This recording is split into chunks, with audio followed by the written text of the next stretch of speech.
Sorry, I was messing around with other images I wanted to stack up so I can get to them easily. Let's see, I guess first off, are there any questions or anything?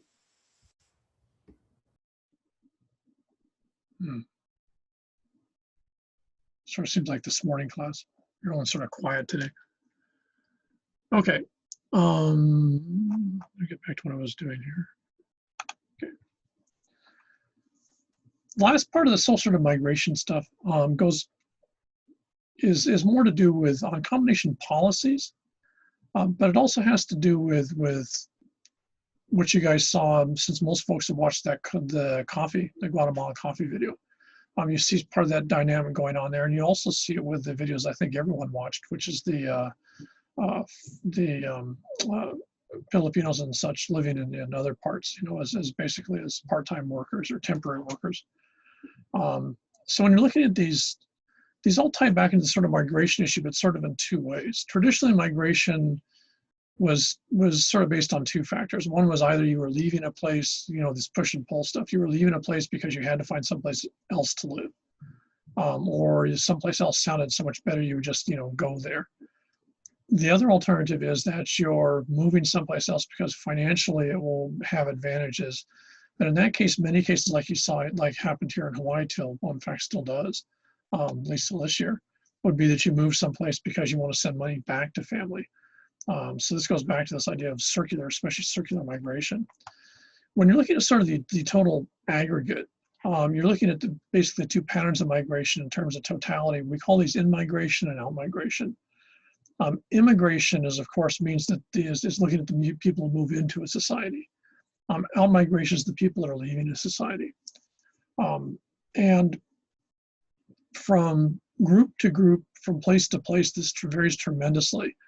And a lot of it has to do with this sociobiology that I mentioned, I think, a couple of times in passing over the semester. The idea that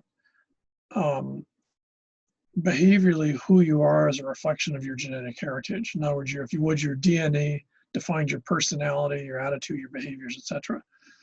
Now, for many societies in the world, though sociobiology isn't real, they believe in it implicitly. It's almost like religion. So in many areas, there's an attitude that, for example, you really can't be part of that group unless you're born of that group. And so there's an attitude you don't actually learn your culture or values or attitudes. You're actually born with them programmed into you, like software. Now, the evidence, of course, totally contradicts that, but it doesn't make any difference. This is a belief system. And for many governments, it's actually part of government policy. If you're in Germany, which is probably one of the most famous examples, I suspect everyone in this class, me included, could never be a German citizen. And even if you married someone who's German, your kids, how does that work? If it's the ladies in class and you have kids, because they're your husband's kids, they can become German citizens, I think. But I'm not sure about that. You might have to check. But if, for example, you're a guy and you're marrying a German woman, then those kids cannot be German citizens. So you can't take a citizenship test and become a German citizen. You have to be born German. Now, what that means is you have large numbers of people who have immigrated to Germany post-World War II, especially Turks, in the 50s, 60s, and 70s. And they actually provide a huge part of the labor force in Germany is actually from immigrant labor. But they can never actually be part of German society. And the problem you're getting into now is in many cases, you've got third-generation Turkish folks who'd be maybe in your age group who've grown up in Germany. They only speak German. They're going to German schools. And in many cases, they're not going to look any different. They're going to look German, but they're never going to be German citizens. They're always going to be seen as foreigners because by blood, they don't have any German heritage. Now, the weird part about this is as we'll say, Aloha could actually be born in Siberia. But 300 years ago, her family, emigrated or was thrown out of Germany, ended up in Siberia. So she's part German by virtue of her, her genealogy, her family tree. Now she can apply for citizenship in Germany and she'll get it right away. So you don't have to be able to speak German. You don't have to know anything about German culture. You don't have to know anything about it. As long as you can prove some piece of you has German heritage, then you can get citizenship. On the other hand, no matter how long you've lived in Germany or how many generations you've been in Germany, if you don't have German blood, you can't be a German citizen. And it's usually shocks people just because the sort of stereotype of European societies, including places like Germany, is one they're very cosmopolitan, very modern, et cetera, et cetera. But Germans have a very strong attitude that who they are is based on blood. It's not based on location. And so you can't become a citizen. I actually don't know what would happen if someone was adopted. I suspect they probably couldn't become a citizen still. That's just a guess. I don't know. If anyone wants to, it'd be a good way to do it. One of those critical thinking papers might be to look at what's actually German citizenship. Now, this creates a huge problem because what it means is in German society, maybe 10 or maybe even 15% of your society can never become part of the society, which means they don't have legal rights in many ways. They can't get a job as a teacher, for example. They can't work for the government. Basically, they're outside. And that just creates an enormous amount of troubles if you're talking about someone who's second, third, or maybe even fourth generation born in Germany, sees themselves as German, and maybe even their neighbors see them as German, but they're not because of this blood issue. So you can actually have people moving around between societies, but that doesn't mean when they move to another place, they're actually going to be a part of it. Though, as you might imagine, over time, what's going to happen is there's going to be increasing pressure to do something about to somehow resolve that problem. But Germany's had that behavior for a couple hundred years, and I don't think it's going to change anytime soon. So this oftentimes has an impact on migration. In other cases, what you'll find is immigration can be more complicated. In much of the United States, the current concern about sort of, Anglo-American values is in part driven by you end up with an ever-increasing part of the population coming from a Latinos background. Not necessarily born outside of the United States, but moving from within the United States. And in many cases, still at home being Spanish speaking. And so what you find is in many states in the United States that traditionally have always been English speaking and see themselves as sort of coming from Northern Europe, English, French, German, Scandinavian, whatever, are suddenly finding themselves in large chunks of the population who might be actually part European. They might have originally been from Spain or Portugal, but they're not English speaking and they're not part of the, sort of Anglic or Anglo heritage. And so what you can get is you can actually get internal immigration back and forth that creates stresses again because suddenly a group feels themselves threatened because now there's a part of the population which doesn't do the things that they think they should do. So migration becomes very complicated. You can look at both internally within a society or a country, however you want to phrase it, but you can also look at it externally. And sometimes the issues are exactly the same. Sometimes issues of identity, who's a member, how do you become a member, is membership, restricted? And then, of course, this also applies to outmigration. There's been a fairly large increase of Turks who are second or third or fourth generation born in Germany who are leaving Germany for other countries because there they can be a citizen. So why would you live your entire life in a country which basically you grew up in, but they persist in pointing out that as far as they're concerned, you're never going to be a part of us. You're not going to be very motivated to stay there particularly. And also just then, having significant others, having families gets very complicated.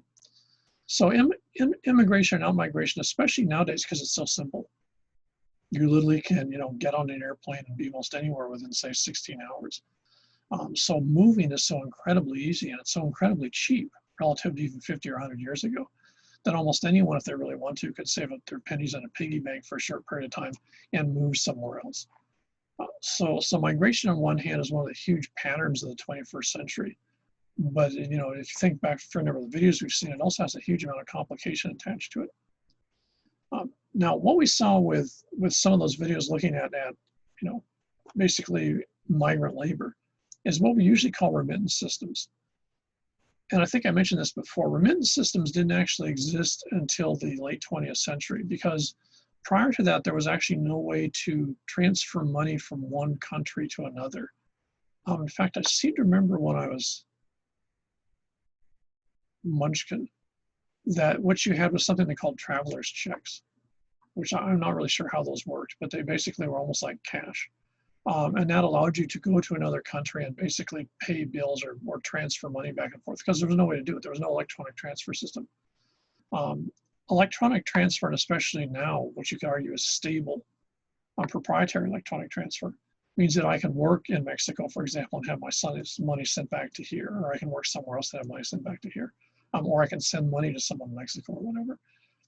So the idea of remittance, the idea of people sending money back home, which is what remittance means, sort of became, initially it was just a way that people were making ends meet, but a number of countries that had large populations and in most cases spoke a language that would be useful somewhere else, started to basically compete labor-wise. So if you think about it, if you're Vietnam, you can compete with China labor-wise because the labor is cheaper in Vietnam, so you move the factory down to Vietnam.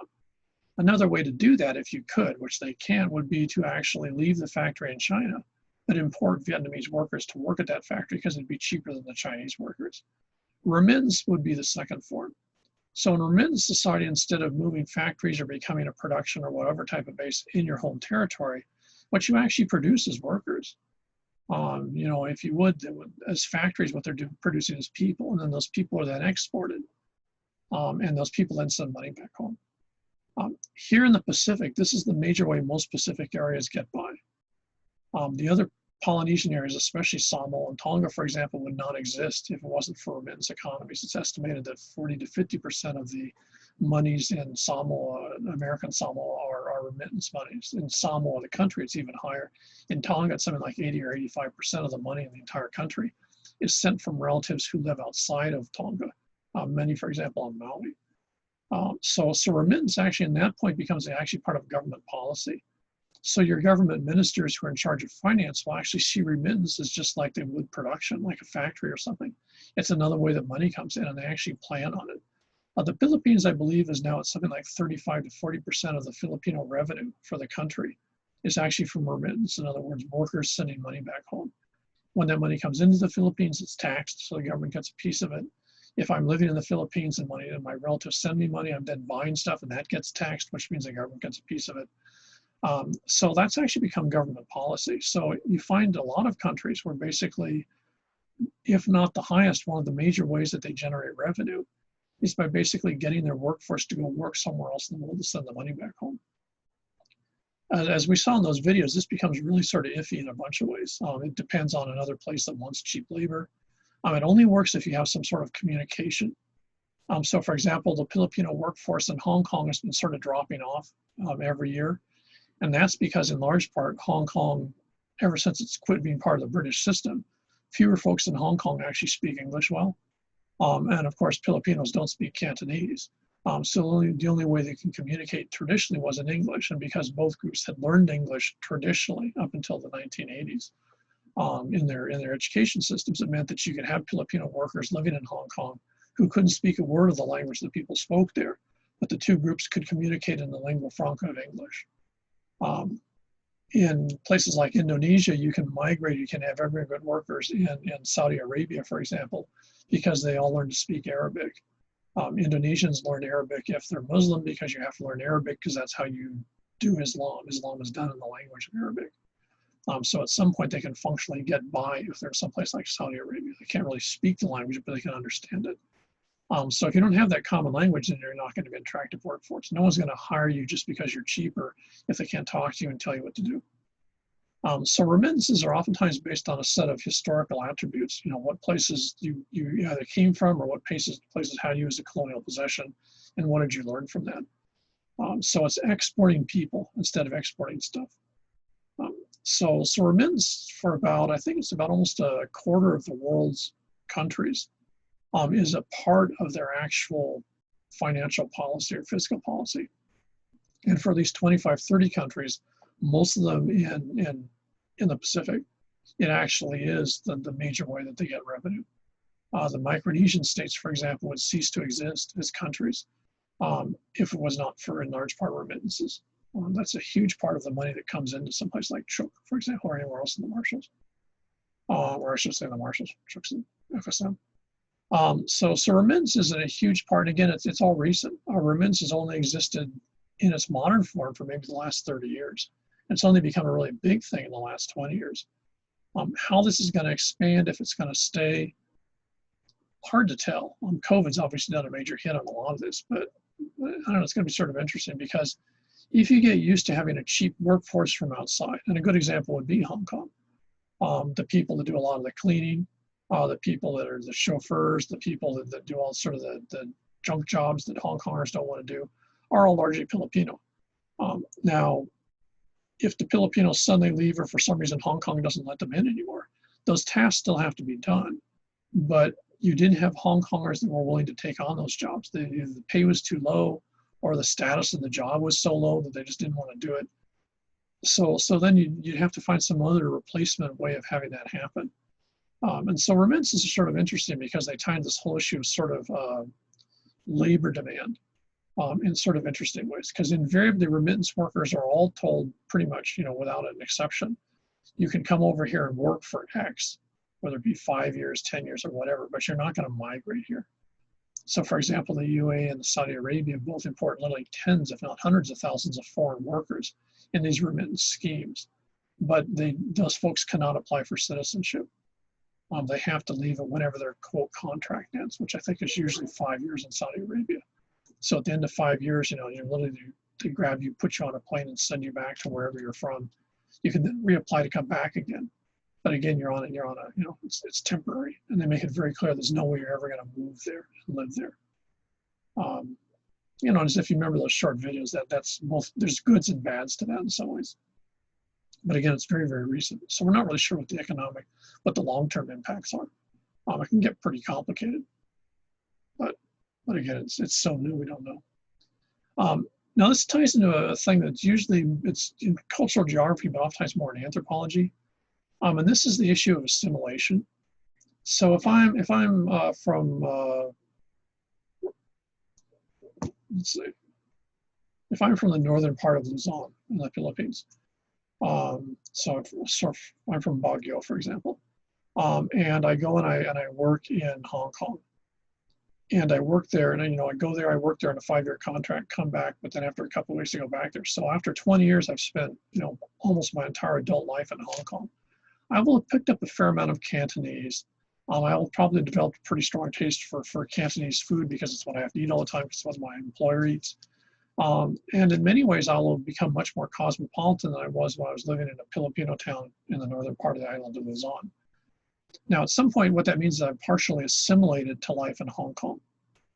I've got used to driving on the other side of the road, for example. I've got used to all sorts of things in Hong Kong that you wouldn't see in the Philippines. Now, if I'm now, say, 60 years old and I now am retiring, so I'm going to move back home.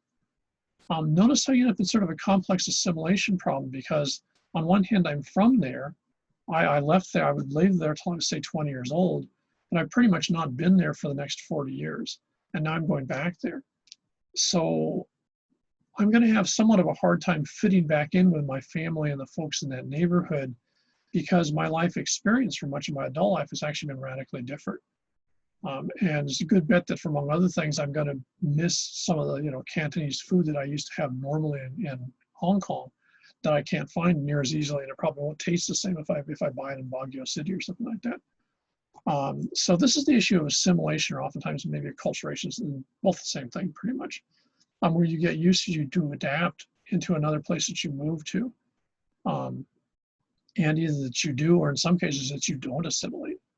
If you remember that Denmark video that most of you already watched, where the guy's harassing the Muslims in Denmark, folks like him don't want those folks to assimilate to Denmark. They want them gone.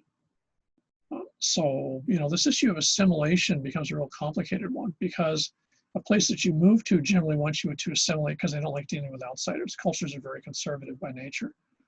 On the other hand, many of those places might really not want you to totally assimilate, because they want you to be different with sort of a hope that you're eventually going to leave.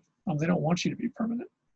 So assimilation is a really complicated thing. And again, because movement is so quick and it's so simple in the 21st century, it's become a much bigger issue than it did before. Whereas, if I don't know, if Madison or somewhere is on a boat and going to, I don't know where the hell she's going to somewhere.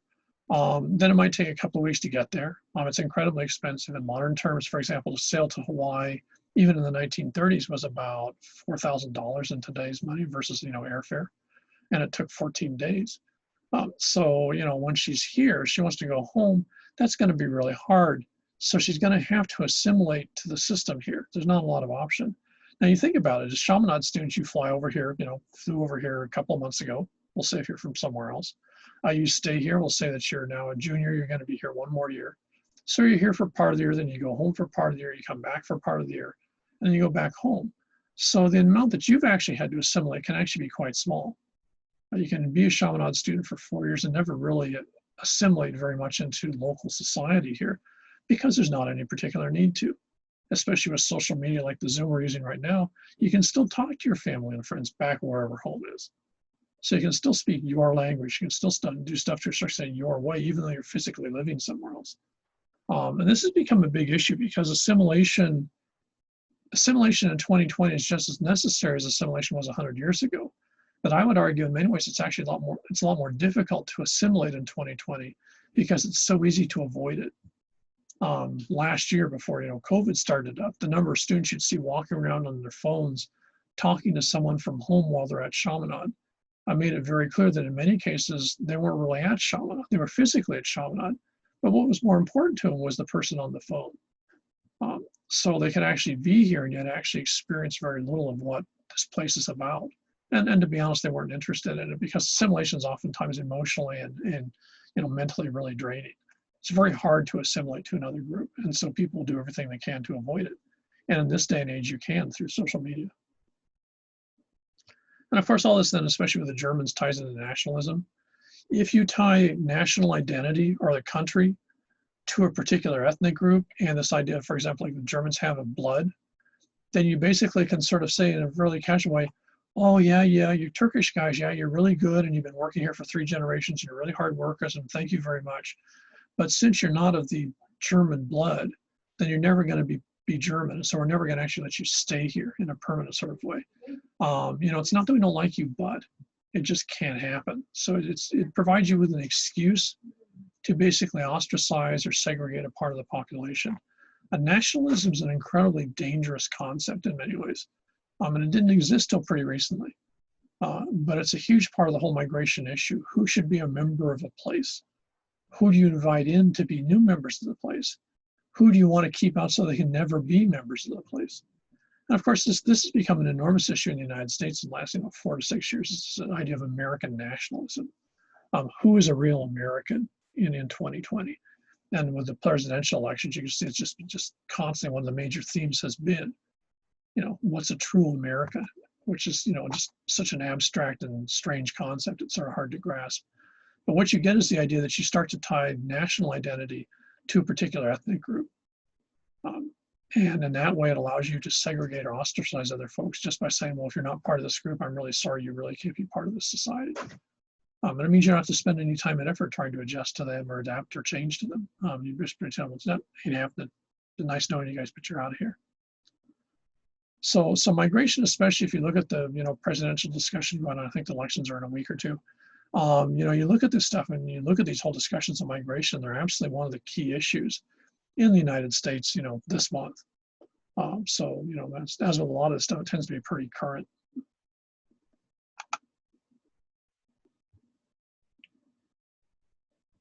Oh, why is this thing so tired?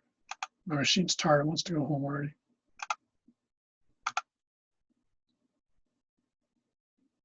There we go. Okay.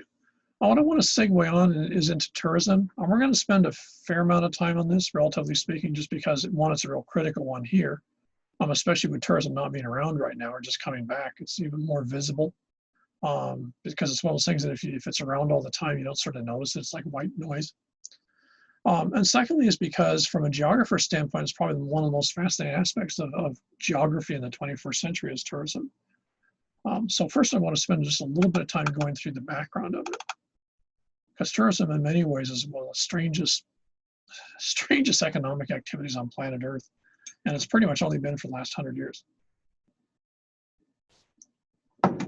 First off, just as a reminder, and of course this would be different this year. And of course, this is one reason why the world's in a major recession right now. The second largest way to make money on planet Earth is through tourism. 2/3 of the countries on planet Earth, their main revenue stream is tourism. So all of a sudden with COVID and stuff like that, if tourism suddenly stops, that means just an enormous part of the world's, you know, economic system just ceases to exist. It's not happening. And that's why there's such enormous pressure in most societies to bring back tourism as soon as possible, because without it, there's no way to replace it. It's so big. Now, the bizarre thing about this is even 100 years ago, tourism pretty much didn't exist as an economic resource. So it really wasn't important in any society in the world. And yet nowadays the only thing that actually generates more money than tourism is war. Militaries are the largest, biggest spender of monies globally. Right after them is tourism. Education, healthcare, everything else is way down the ladder compared to tourism. Having said that, as I mentioned just a second ago, tourism is very, very modern. It's very much a 20th century thing. It didn't start till the 20th century in most ways. And yet it also has some very strange rules attached to it. Tourism is not different from one place to another. Tourism as a mechanism is exactly the same. What people are expecting when they go to one place versus another informs the type of tourism varies. But the actual thing of what tourism is interesting because it's got such a fixed set of defined, here's your definitions or the things that add up to make tourism. Probably the really big one is tourism is based on discretionary income. Now, since you're students, you probably don't have this, but what's discretionary mean in English?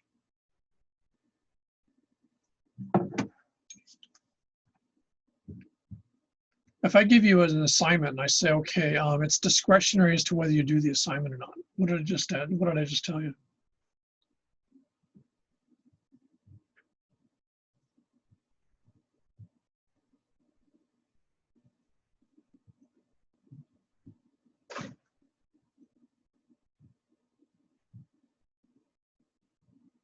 Let's all jump up and speak at once here.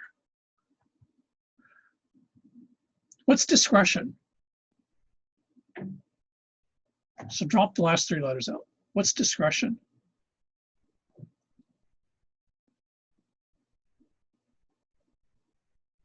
You don't hear as much in American English as you do in English.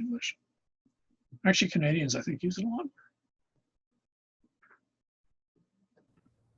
It's like you can like decide, or like you have freedom to do something in a particular situation. Yeah, it's up to your discretion. Yeah, exactly. Thank you. Yeah, discretionary income means basically that it's the money that you have that you can choose what you want to do with it. So if you think of the amount of money you're making, and since the students and you guys don't make any money, it's all hypothetical. But if and when when you become successful Chaminade grads and you're making a ton of cash, then you're going to have money.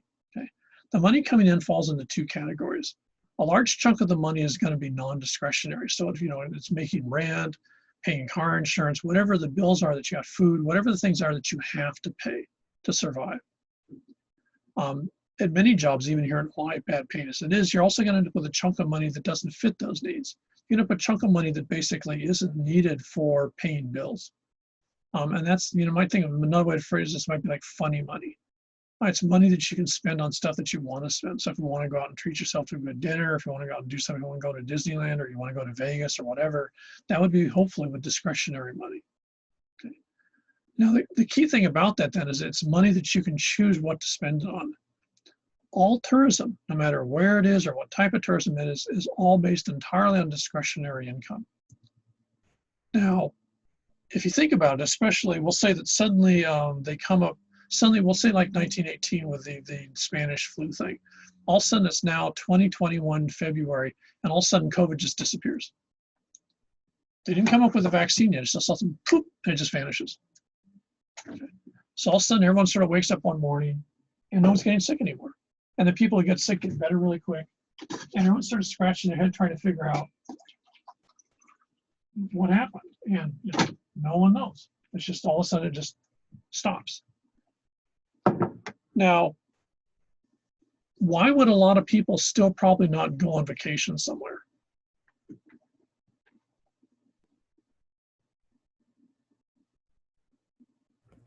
They don't have enough money. Okay, well, they don't have enough money. We'll say that even if they do have enough money, what might they be really worried about? If they get COVID still. Yeah, if all of a sudden it disappeared in February, but they're now going to go on vacation in the summer and in May, they don't know it might suddenly show up again. Then they're going to be stuck somewhere, no way to get home, and this whole might never just repeat itself. Okay, so what you have there is even though they might have the money, they don't have the interest in spending it, so they don't see it as being discretionary. And like Kayla pointed out, a lot of these folks might actually have money, but they think, oh, if COVID comes back, then I'm not going to have a paycheck, so I better save the money up. So they don't really see it as money they can play with. They see it as money they're going to have to sit on because things can get all weird all over again. So discretionary income is a perceptual thing. It's the money you think that you can afford to play around with, not by some sort of measurable, criteria of, oh, you've paid bills X through Z, so therefore you've not got this much left over. It's entirely an opinion thing on the part of the person that has the money. So this makes tourism incredibly fragile because tourism isn't based on some sort of practicality. It's based on people's opinions of how much money they want to spend and what they want to do with it. Now, what this also means is tourism is based on anything else you could spend the money on. So we'll say, for example, I decide that for, I've had enough of this, now COVID sort of died down, so I'm going to go to Vegas for a week. Okay. Now, my cousins all call me up and they go, oh, no, you got to come back Maui. And by the way, you got to go buy a nice big new TV set because, the dog ate the old one or something like that.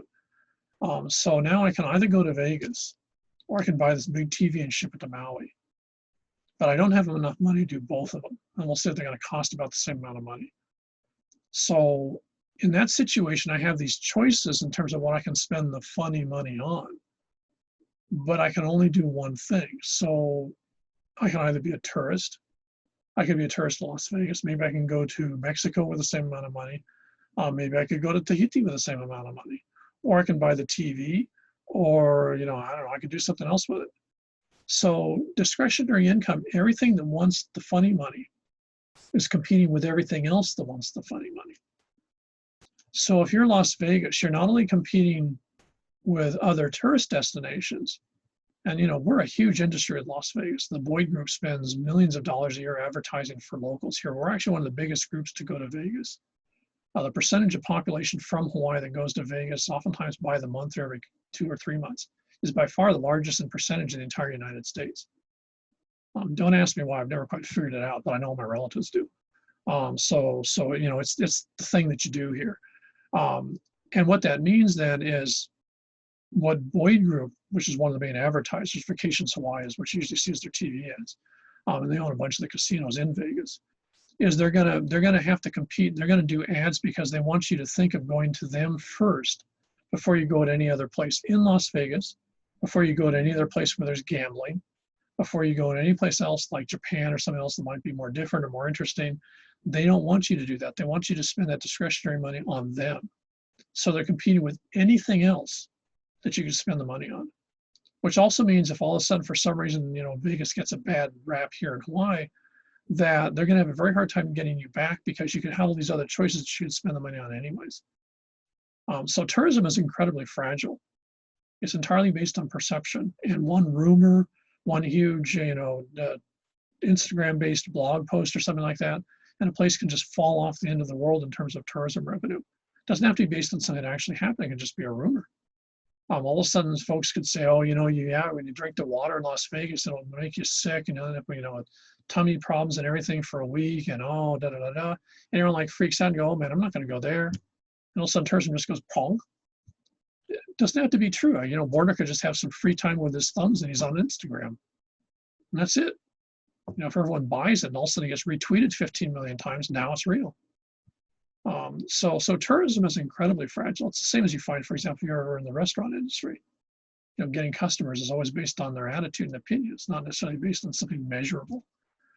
So tourism is one, unlike other things. Think of it like food or hospitals or clothing. Well, at some point you need those things. So it's pretty easy to do business in those relative to an industry like tourism, which is entirely subjective and arbitrary. Tourism, by definition, is temporary. It starts at a particular time and it ends at a particular time. This is why people say they're tourists. For example, there's been a bunch of interviews with tourists the last couple of days since tourism just started up here on Oahu again. And you find that they're very adamant that they're here as tourists, they're on vacation, and they're only going to be here for 14 days. So therefore, if their test didn't come through, their COVID test didn't come through, they're going to be in isolation for 14 days. And at the end of that, they go back. So tourism is always a fantasy. If you think about it, it's just like you guys going to Disney World or something like that. You go there, you pay the money, and for a little bit of time, you can pretend you're someone else in something else, doing something else. And then you come back to reality. All tourism is an escape. All tourism is a temporary escape from the world that people normally live in. And that's why the hotels here had absolutely no luck at all. Many of them for the last 4 or 5 months have been advertising, if you guys want to get out of your apartment or something like that, pay for a couple of days and go down to the Hilton and stay at the Hilton. And the population here is like, why would I want to do that? I already live here. Well, what's the advantage? Well, and the reason is you're not really escaping your regular work life. If you're at Chaminade, you'd now be a student at Chaminade staying in a hotel room at the Hilton, big deal. What's the advantage of that? So the idea of escape is a huge part of tourism. Now, in a sort of interesting way, there's been a big number of issues in the local media in the last day or two. Why aren't tourists wearing masks in Waikiki then? And we'll say hypothetically they wear them at home.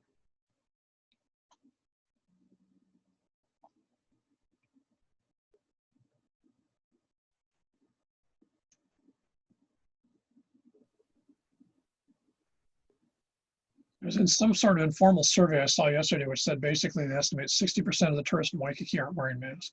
Don't even have a mask on them. Okay. Now, according to the state, they're told before they arrive in public, you got to wear a mask. And apparently when they go to the hotels remind them they got to have a mask.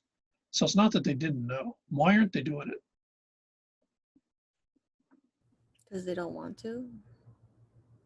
Okay, that's about 70% of it. What's the other 30%? Or well, let me rephrase it. You're right, but what's the don't want to part? They don't want to wear a mask. They don't want to wear a mask because they're on vacation. Yeah. If you're on vacation, you don't have to do the stuff you have to do normally. You get to behave any way you want. There's one of the most popular t-shirts in Vegas, and I know because I used to work with some of the companies that do travel to there. It's the whatever happens in Vegas stays in Vegas. And this is sort of a mantra of tourism. When you're a tourist, you get to misbehave or act in stupid ways which you never do at home because you're an escape.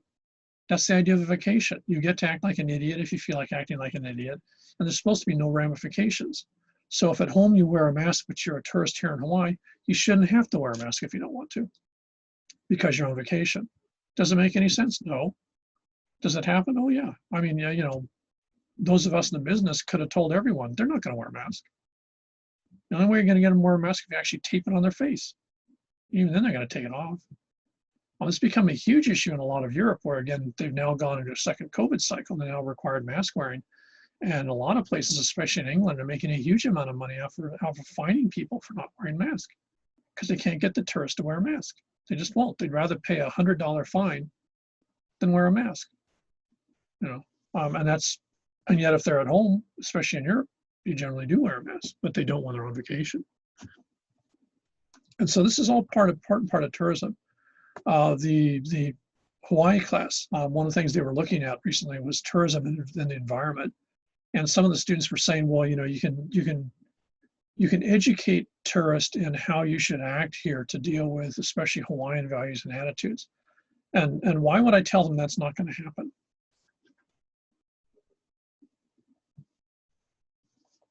Why can't you educate tourists? Sort of goes to what Kayla said. They're probably not interested because they just want to have fun and not learn Yeah. stuff. The Chinese have this great term called laiwar. The Chinese have the word have fun, but it's not the same as English. It's a much more comprehensive thing, which means just have a really good time. And you can do it all. You can have fun doing anything, sort of like being a child. It's an interesting Chinese word that doesn't translate into English very well. But you're exactly right. If you're going somewhere because you want to escape from your regular world, the last thing you want is Bordner giving you a lecture on Hawaiian values. Even if I do it with a cute little Hawaiian airline video and you're stuck on the airplane, drinking Mai Tais or something like that, you're going to, put your phones on and just zone out and watch some stupid movie. You're not going to listen to Bordner. You could care less about Hawaiian values. You're going to spend 6 days in Hawaii and you're going to have a good time there. And if they don't like it, then up theirs. You're totally disinterested in what the local population wants or doesn't want. And we do the same thing in Vegas. Locals here are notorious as bad tourists in Vegas. There's some hotels that really don't want folks from Hawaii there because we're a royal pain in the ass. Because we go over when we start bitching that there's no sushi, where's my spam musubi, all sorts of stuff like that we want. And when we don't get it, we get real grumpy about it because we're on vacation, we're spending money in Vegas, and they shouldn't have this stuff. Why? I don't know, but they're supposed to because we're tourists and we get what we want. We're paying for it. And in fact, that's frequently come up if you start watching these interviews with tourists when they're complaining about things. They're, well, I paid a lot of money for this vacation I should get. And you can just fill in the blank. And that's sort of the definition, one of the definitions of tourism. If something's an escape, you don't have any reason to behave because when you're partying, you don't have to behave. That's the whole idea of vacation escape, is you can behave however you want to, not how the group wants you to. One of the other aspects of tourism that's really key, you guys see this again if you ever go to, for example, tourist luau's here, is that when you're looking at tourism is in this weird situation. It has to be exotic or different, otherwise you don't feel like you're escaping from your regular life. But it also has to be familiar enough that you don't have to work at it, because tourism means you do not work at it. If you're going to enjoy yourself, you're never going to get tourists to come to Hawaii to take a class at Chaminade. That's terrifying. There's absolutely no way in God's green earth anyone would be dumb enough to do that, because that's not tourism. Taking a Chaminade class isn't enjoyment. It might be intellectually enriching, but I've never heard anyone saying that taking university classes is fun per se. So in that context, you need to sort of walk this very, very narrow line between something that's different. So if you're a tourist, you're being constantly reminded that you're not at home. You're not in your normal world. But it can't be so different that you can't figure it out or you have to spend any time thinking, because basically if you're a tourist, your brain gets to be shut off the whole time. So for example, this is why if you ever walk in Waikiki, and they're already starting this back up, if you go through very frequently here, Hapa Haole music playing from every place. And they'll very frequently, a lot of places will have, what do they call those, the aroma machines, pumping out plumeria or other types of flower smells. Because they don't do that for mainland American tourists when they're back home. They don't have, Hapa Haole music and people pumping out flower smells to go to a shopping mall in Ohio. So what's that doing is it's basically reminding them that Hawaii is different, but they don't have to think about it. Now, if they find themselves and they're from the mainland U.S. and they find themselves walking through a neighborhood, and in that neighborhood, maybe on Kuhio Avenue, all of a sudden all the signage is in Japanese and there's no English, they're going to be really unhappy because they can't read it. So they want something that's exotic, but they don't want something that's going to be stressful. And my classic example, if you go to luau's or something like that, if you go to buffets that are designed for tourists, one of the things that you're almost invariably going to find is teriyaki chicken with pineapple slices. Why?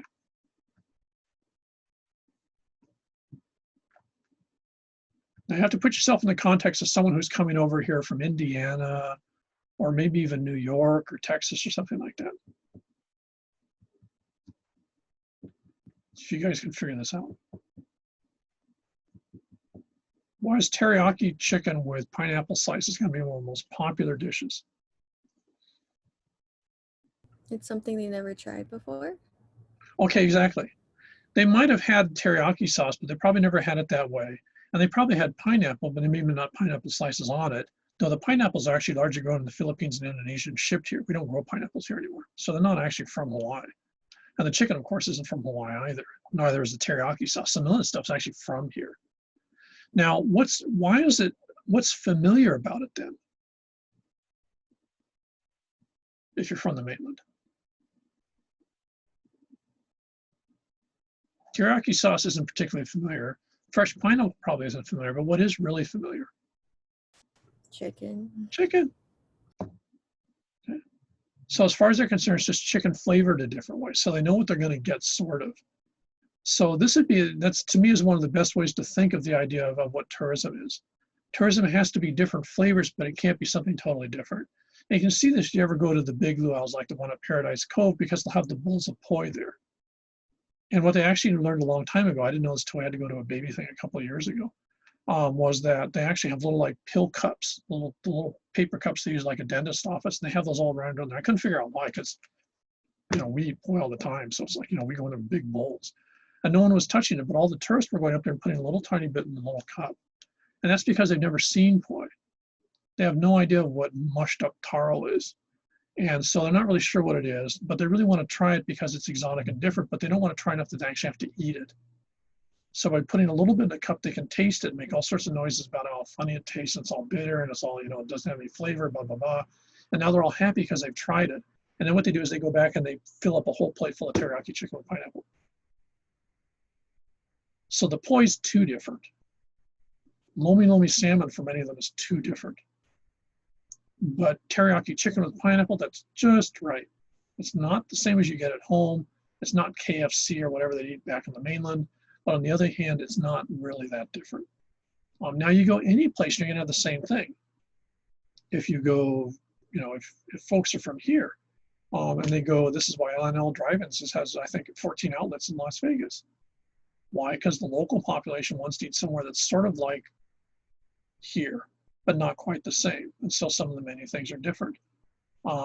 Folks from Hong Kong that come here eat some of the food, but they also don't want us to try things that are very different. People have a very low tolerance for really exotic stuff when they're tourists, because again, they're on vacation. They're not supposed to have to think or worry about things. And worrying about, is this edible? It fits into a big category. I don't want to worry about stuff. One of the other aspects of tourism, we'll see this when I switch over to a picture in just a sec, is the fact that tourism is very heavily based on people being able to pretend, just like how kids dress up when they're little kids. When you're a tourist, what you're doing is you're pretending you're more powerful, more successful, worth more than when you're a normal person. So one of the main reasons people become tourists is so they can sort of have a play act, a different existence. So for example, if Madison, or I already picked up Madison, if Anella is going to, I don't know where the hell she's going to. She's going to LA, and she's going to stay at a hotel. If she's a typical Chaminade student, you guys aren't exactly on the top of the feeding chain, you're students. But if she goes to that hotel, she's going to want people to be polite to her, be nice to her, and treat her much more respectfully than she would if she's just hanging around with you guys or classmates. And that's tourism. A big part of tourism is people get to a short period of time, have access. Don't get carried away. This is pretty hypothetical, but feel free to work with it anytime you want to, Anela. So in that situation, this is a big part of tourism. One of my nephews has worked for Disney now for 25 years. Disney World is one of their chief training officers, and he's one of the people that trains people to work at Disney. And that's the thing that they have to teach their staff. You have to treat every tourist as if they're special. You have to treat them in ways that they would not be treated normally.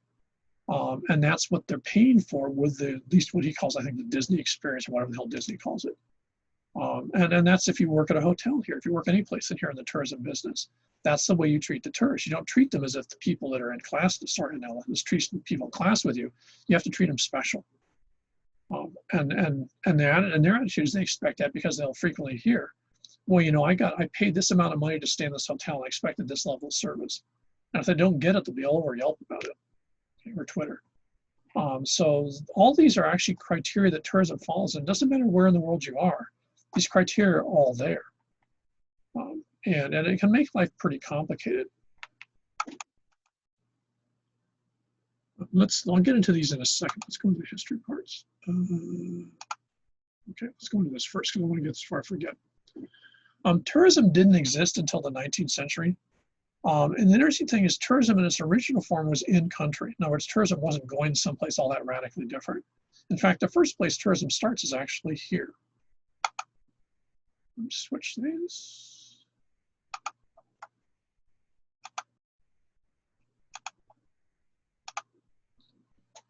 This is technically the first tourist destination in the world. It's called Brighton. It's a seaside town in England. It's not too far from London, and that's the absolute key. So here's what Brighton looks like now. It first became popular starting in the 1850s, 1860s. It's still around. So much of this stuff is actually over 100 years old.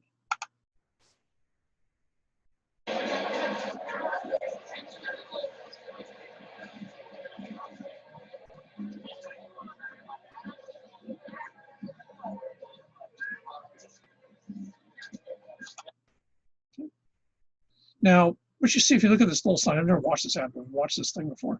If you notice here's actually a good part of that whole idea of things that are different but the same.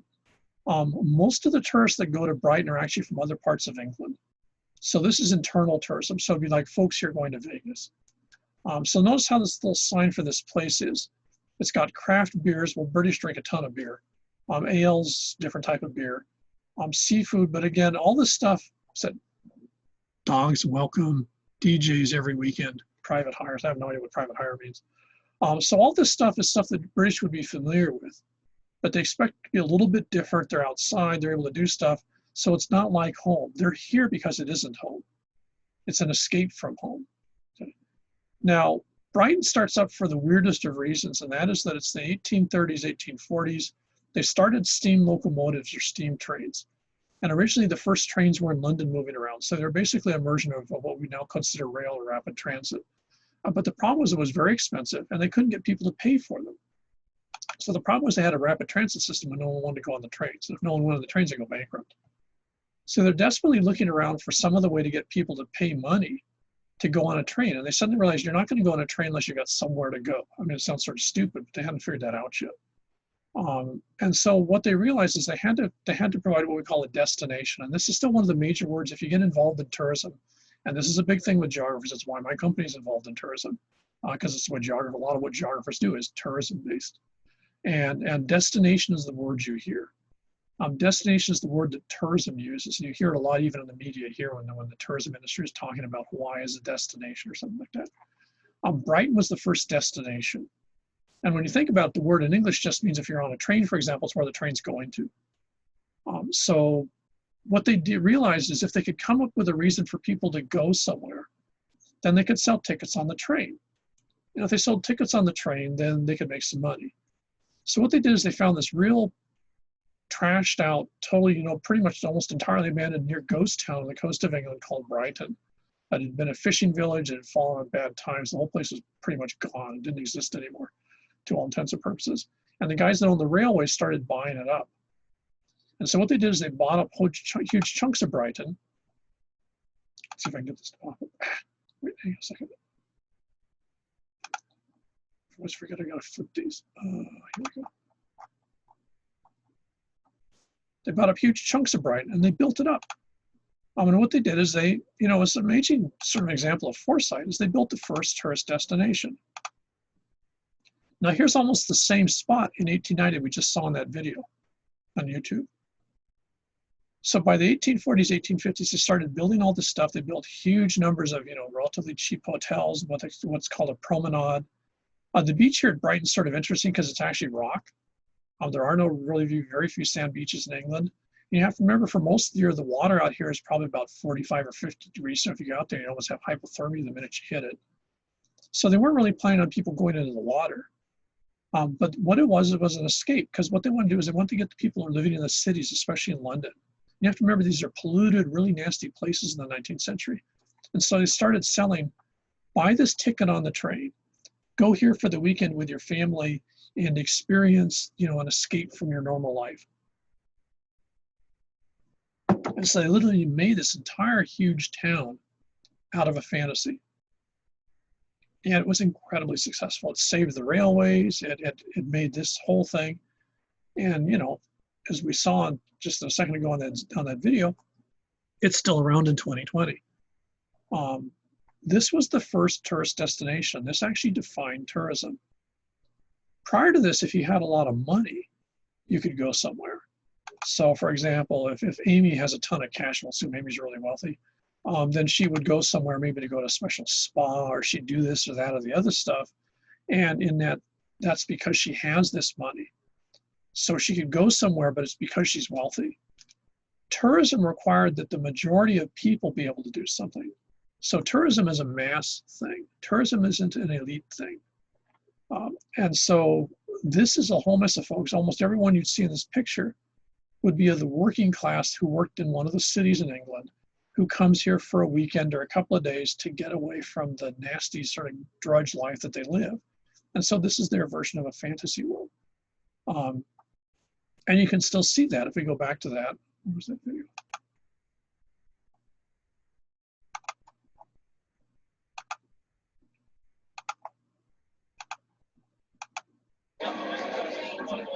That's still what you see here.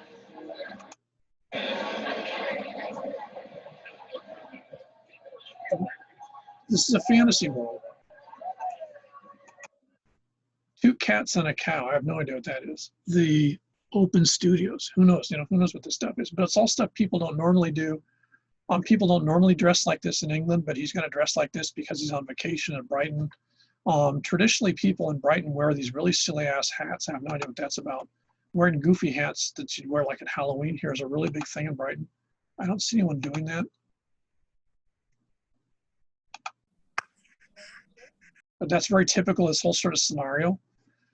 So Brighton became the first place where people got used to the idea of going to some place to escape their normal life. And the fact that it was so successful led into this, which, to be honest, I didn't know until I was trying to find these pictures. Let's see if we can get this to pop up.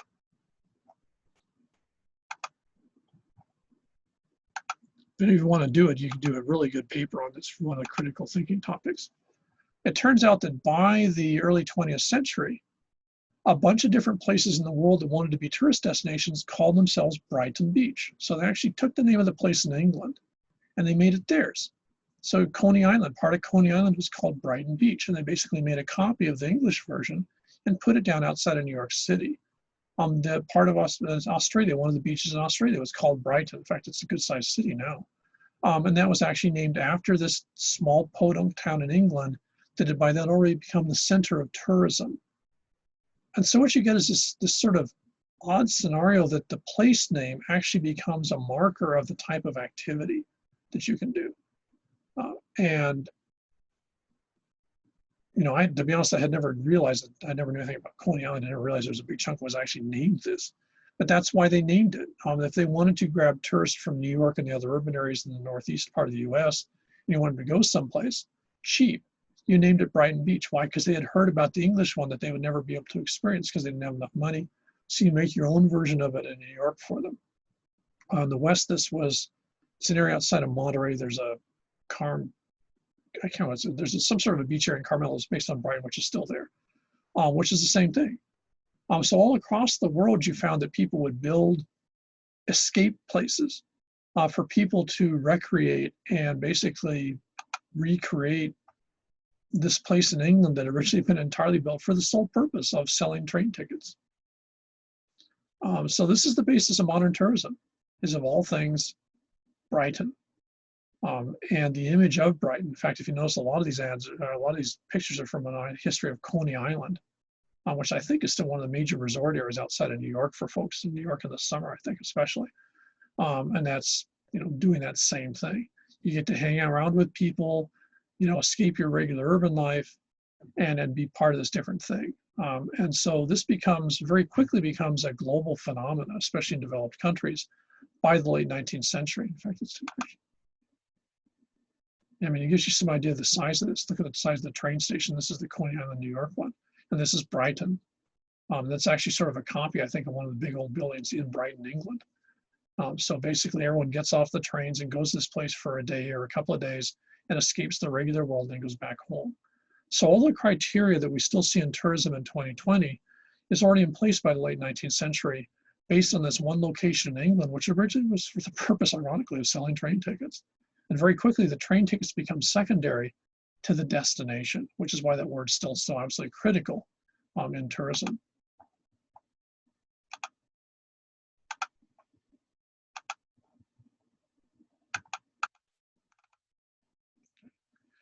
Now, that brings us back to the second part of the sort of list of things. Tourism is only going to work, a tourist destination is only going to work if it's different than home. It can't look like home, it can't sound like home, it can't smell like home. It has to be different. So again, if you walk down Waikiki, that's why they have the aroma things spraying out flower smells. That's why they're going to play howling music. That's why they're going to have all sorts of pictures of flowers and stuff like that. That's why even in the sidewalk, they have the images and the patterns of stuff to remind you that it's not home. That's a calculated, intentional move to remind everyone that you're not home. Because the better a job you do of that, the more you're going to satisfy the tourists that they have escaped to something different. Now, most of this isn't really hard to figure out. If you've ever gone to a tourist destination, Vegas or Disney's probably one of the best examples, the Disney properties. They're so perfectly done and they're just so beautifully designed to do this. They're just absolutely superb at their messaging. And this is a really key part of it, is the idea for this. And this is why tourism oftentimes looks pretty tacky. It is tacky. It's supposed to be tacky because, again, tourists are on vacation. They're not worried about sophistication. What they want to remember is escape. So to a certain extent, goofy stuff and silly stuff and stuff that looks pretty dumb actually makes them feel better because they wouldn't put up with that stuff at home. So tourist, for example, tourist art, tourist architecture and everything are going to be entirely different than what you'd see outside of a tourist activity. And you can see this in the advanced classes. I'd send people down to Waikiki and they start on Macaulay Street on the other side in Moeini Macaulay. And the reason they start in Moeini Macaulay is simply the fact that that's not tourism based, it's residence based. And when you cross the Alawai Canal into Waikiki, wham, visibly you're suddenly in an entirely different location, and that's intentional to make the tourist happy. And again, as I mentioned before, it has to be outside your regular experience. It has to be something you don't normally do. It's frequently tied to some sort of growth. The problem is oftentimes I think folks that are in tourism, I know again, we were talking this in the other class, think that you're actually going to educate someone. What we're talking about here is people experiencing stuff. If you want to think of tourism, think of the bucket list. That would actually be seen as intellectual or spiritual growth. I've checked something off my bucket list. So for example, I went to the Big Island. For some reason, I ziplined, in Waipio Valley or something like that. And now I've done that. So it's not intellectual growth in the sense of learning something new per se. It can be literally just experiencing something different, and therefore I've done something I never did before. In many cases, it's more about finding something about yourself. I didn't know I could parachute. I thought I'd be afraid to, but I finally did it. Something like that. That would be the type of thing that tourists want to have. Places that don't do that or don't have that as an option aren't going to be very successful in terms of tourist destinations. One of the puzzles of tourism, you can sort of see in that little bit of the Brighton video. If you want to, there's a bunch of good videos of apparently people walking down Brighton. is that it's both solitary and social. People that are tourists want to be able to control how they interact with other people because they're on vacation, so they shouldn't have to follow rules. On the other hand, they want to be able to talk to strangers in ways they wouldn't do at home. You very frequently see this, for example, with Japanese tourists. Since Japanese society is very structured, and Japanese at home tend to be pretty controlled in terms of their social behavior. But Japanese tourists here tend to be much more casual and much more outgoing than you'd find if you followed that same person when they're back home in Osaka or something like that. And that's because that's, as with everyone else, that's their view of being a tourist. If I want to talk to you, I will, and you'll be nice. If I want to ignore you, then you're supposed to be okay with that. It's my choice because I'm the tourist. And one of the key parts, this becomes a huge issue with resource management, is that tourism always sees, you have to, if you're part of your fantasy is that everything should be plentiful. This is one reason why buffets are so popular with tourists, because they want to be able to go to breakfast or lunch or dinner and have this huge amount of food laid out, and they go and fill up a plate and then they eat 1/5 of it. Because part of being a tourist fantasy is having more food than you could possibly ever want and all sorts of stuff you normally wouldn't eat that's now available to you because you're a tourist. It's the idea that tourism here, for example, tourists here frequently, the average is 1.7 showers a day, which I'm pretty sure they wouldn't do at home. But they do because water, along with everything else, should be plentiful. You should be able to use it as much as you want and not worry about it because you shouldn't have to pay the bill because it comes as part of your, fee at the hotel or whatever. So resources must be seen as plentiful. You can't have rules saying, oh, you can't do this, you can't consume that, or, don't ask for water or whatever it might be, because the tourists are going to get really upset with it. So tourism has all these sort of interesting constraints to it that are unique to tourism. They aren't part of any other industry. And, all this was somewhat, sort of like, so what? Till you realize, again, you suddenly remind yourself that this is the single largest private sector enterprise on the planet Earth. The United Nations has a whole division that does nothing from tourism. Why? Except tourism, for the simple reason that tourism makes so much money, it makes the planet revolve. Tourism is the business of the 21st century. Not production, not selling iPhones, not selling, ramen shops or something like that. Tourism. And that's what makes the world tick in 2020. And that's why when COVID came in, it just absolutely shattered an industry that was growing every year. We've gone from 8 million tourists to 11 million tourists in less than 7 years. And they were projecting this year, if COVID hadn't hit, we'd be at over 12 million tourists a year. And that was the expectation. And that's nothing, there's nothing unique in that, except that we're good at being a tourist destination. Okay. Is that all clear as confusion?